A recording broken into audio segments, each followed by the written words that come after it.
સાબરકાંઠા જિલ્લાની વાત કરીએ તો સાબરકાંઠા જિલ્લામાં મોડી રાત્રે અચાનક વરસાદ પડ્યો।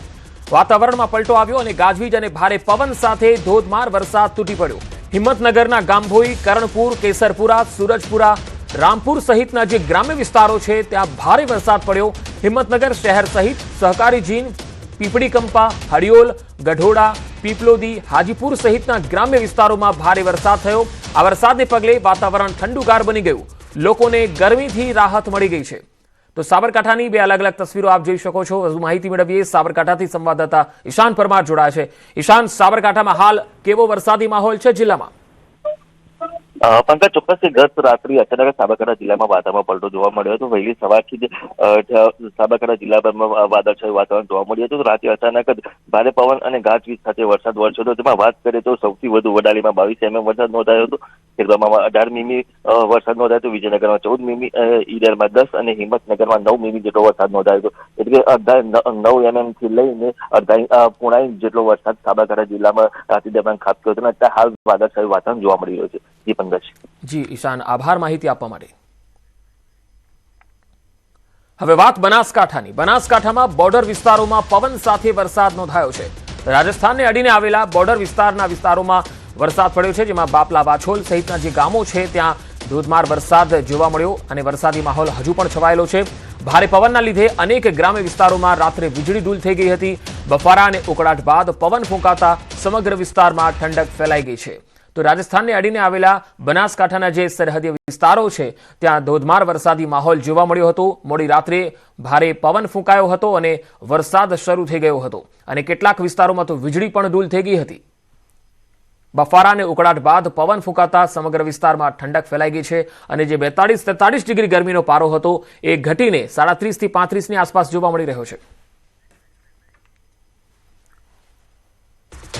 તો બનાસકાંઠાના અંબાજી પંથકમાં રાત્રિ દરમિયાન વાવાઝોડું ત્રાટક્યું। આકાશમાં કડાકા ભડાકા સાથે વીજળીના ચમકારા દેખાયા, અનેક હોર્ડિંગ્સ ફાટી ગયા અને પાણીની પરબનું તંબુ પણ નીચે પડી ગયું। વાવાઝોડાના પગલે બજારો વહેલા બંધ થયા, ધૂળની ડમરી સાથે ભારે પવન ફૂંકાયો હતો। અંબાજીથી આવી રહી છે તસવીરો। ભરચક વિસ્તારમાં અનેક જોખમી હોર્ડિંગ્સ હોવાની વેપારીઓની ફરિયાદ છે। બજારમાં લાગેલા જોખમી હોર્ડિંગ્સ દૂર કરાવવાની માંગ થઈ રહી છે। તો અંબાજી પંથકમાં કડાકા ભડાકા સાથે વીજળીના ચમકારા જોવા મળ્યા હતા। મિની વાવાઝોડું ફૂંકાયું અને અનેક હોર્ડિંગ્સો ફાટી ગયા, તૂટી ગયા અને વાવાઝોડાના પગલે બજારો પણ વહેલા જ બંધ થઈ ગયા હતા।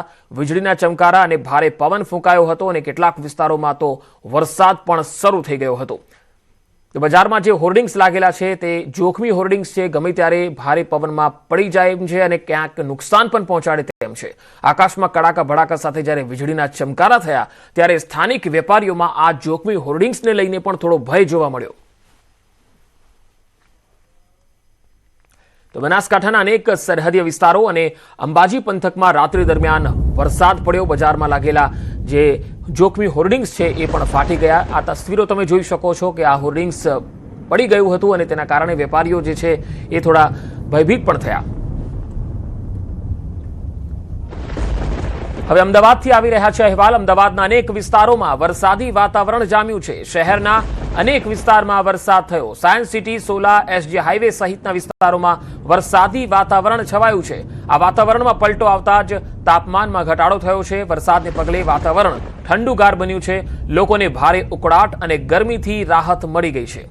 તો અમદાવાદથી પણ તસવીરો આવી રહી છે। અમદાવાદના અનેક વિસ્તારોમાં વરસાદી વાતાવરણ જોવા મળ્યું। મોડી રાત્રે સાયન્સ સિટી, સોલા સહિતના વિસ્તારોમાં વરસાદ પડ્યો। આ વરસાદને પગલે અમદાવાદમાં જે 44 ડિગ્રીની આસપાસ તાપમાન જોવા મળતું હતું તેમાં ક્યાંક લોકોને રાહત મળી છે અને વાતાવરણમાં ઠંડક ફેલાઈ છે।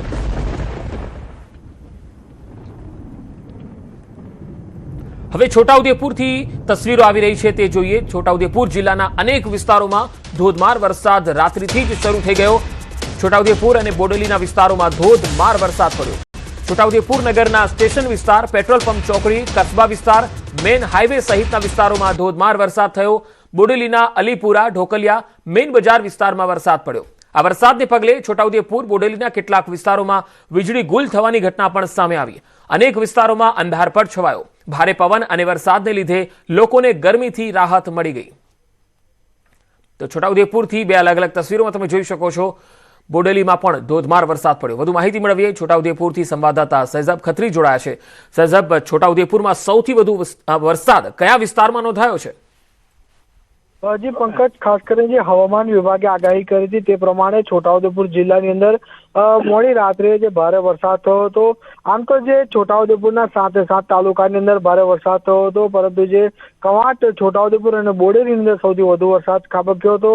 આમ જે રીતે વરસાદ વરસ્યો હતો તે રીતે જે ગરમીની અંદરથી રાહત મળી છે, ઠંડક પ્રસરી છે અને જે નસવાડી તાલુકાની અંદર જે તલની ને જે મગની જે ખેતી કરતા ખેડૂતો છે તેઓ માટે જે નુકસાનીનો સામનો કરવો પડશે.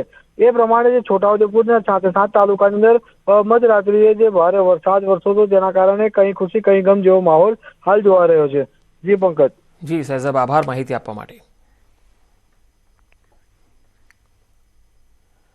હવે વાપી અને આસપાસના વિસ્તારોથી પણ અહેવાલ આવી રહ્યા છે કે વાતાવરણ અચાનક પલટાયું છે. વલસાડના અનેક વિસ્તારોમાં અસહ્ય ગરમી વચ્ચે મોડી રાત્રે મેઘરાજાની એન્ટ્રી થઈ ગઈ. વાપીમાં મોડી રાત્રે વરસાદ થતા લોકોને ગરમીથી રાહત મળી. વલસાડમાં પણ વરસાદ વરસતા વાતાવરણમાં ઠંડક ફેલાઈ. પવન અને ગાજવીજ સાથે વરસાદી માહોલ જામતા વાતાવરણમાં ઠંડક પ્રસરી ગઈ હતી. તો વલસાડ જિલ્લાના વાપી અને તેની આસપાસના વિસ્તારોમાં પણ મોડી રાત્રે વરસાદ પડ્યો હતો. લોકોને ગરમીથી રાહત મળી ગઈ. વાપી અને આસપાસના ગ્રામ્ય વિસ્તારોમાં પણ વાતાવરણમાં પલટો જોવા મળ્યો હતો.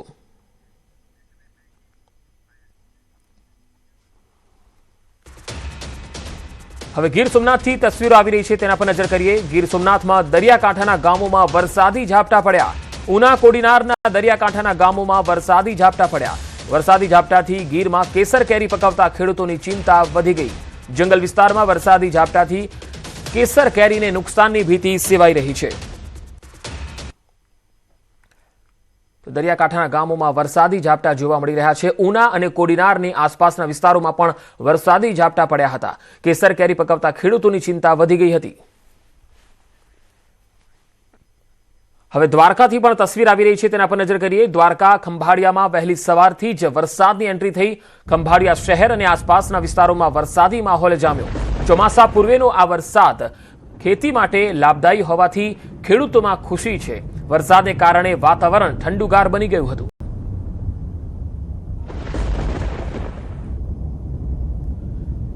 તો અમરેલી જિલ્લામાં પણ વાતાવરણમાં પલટો આવ્યો. અમરેલીના રાજુલા શહેરમાં વહેલી સવારથી જ વરસાદી વાતાવરણ જામ્યું. વરસાદી ઝાપટું પડતા રસ્તાઓ પર પાણી ફરી વળ્યા. રાજુલા પંથકના ગ્રામ્ય વિસ્તારોમાં ધીમી ધારે વરસાદ પડ્યો. તો વરસાદી માહોલને કારણે સમગ્ર વિસ્તાર જે છે એ ઠંડોગાર બની ગયો હતો.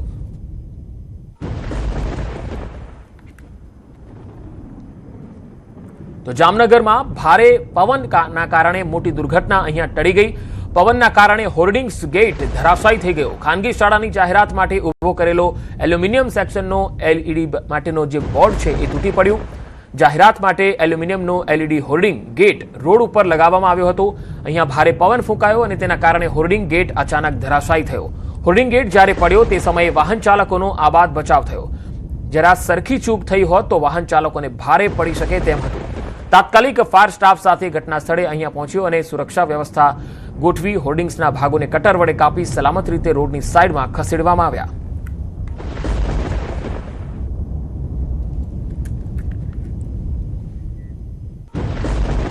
અને હવે વાત સમાચાર સુપરફાસ્ટની.